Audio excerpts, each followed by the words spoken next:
Hello friends, welcome to বর্ণালী রান্নাঘর। আজকের পর্বে আমি পুরনো দিনের হারিয়ে যাওয়া একটা সাদা আলুর তরকারি রেসিপি নিয়ে হাজির হয়েছি। এই আলুর তরকারিটা প্রায় বিনা মশলায় আর নর্মাল আলুর তরকারির থেকে একেবারেই আলাদা। রেসিপিটার নাম হলো ছুকা বা আলুর তরকারি। নামটার সাথে অনেকেই প্রায় অপরিচিত। একসময় বাঙালি বিয়েবাড়িতে সকালে লুচির সাথে এই তরকারিটা দেয়া হতো। স্বাদে আর গন্ধে অতুলনীয় একটা রেসিপিটা বানানোর জন্য ব্যবহার করছি আমি ঘি, তবে সাদা তেলেও করা যায়। এখানে 2 টেবিল স্পুন ঘি গরম করে দিয়ে দিলাম হাফ টিস্পুন পাঁচফোড়ন, একটা শুকনো লঙ্কা আর হাফ টিস্পুন হিং দিয়ে দিলাম। লো টু মিডিয়ামে রেখে এই ফোড়নটাকে খুব ভালো করে ভেজে নিতে হবে। পাঁচফোড়ন, শুকনো লঙ্কা আর হিং, এই ফোড়নের কারণেই রান্নার টেস্টটা এতটা ভালো হবে। আর এটা কালো জিরে দিয়ে করলে কিন্তু হবে না।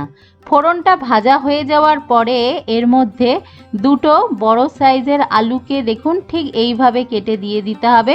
বেশি ছোটও না আর বেশি বড়ও না। সেই সাথে স্বাদ অনুযায়ী নুন দিতে হবে।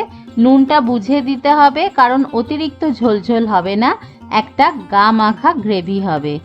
একটা বড় সাইজের পাকা টমেটো দিয়ে দিলাম আর আলুর সাথেই এই টমেটোটাকে ভালো করে ফ্রাই করে নিচ্ছি।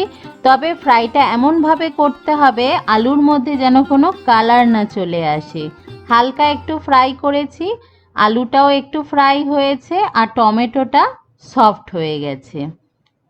ঠিক এই রকম অবস্থায় এর মধ্যে দিয়ে দিচ্ছি আমি 2 কাপ জল দিয়ে দিচ্ছি। জলটা একটু বেশি দিতে হবে, কারণ এই আলুর তরকারির আলুটা একটু বেশি সফট হয় আর একটু গামাখা গ্রেভি হবে। আলু অনেকটা জল টেনে নেয়, তাই জলটা বুঝে দিতে হবে।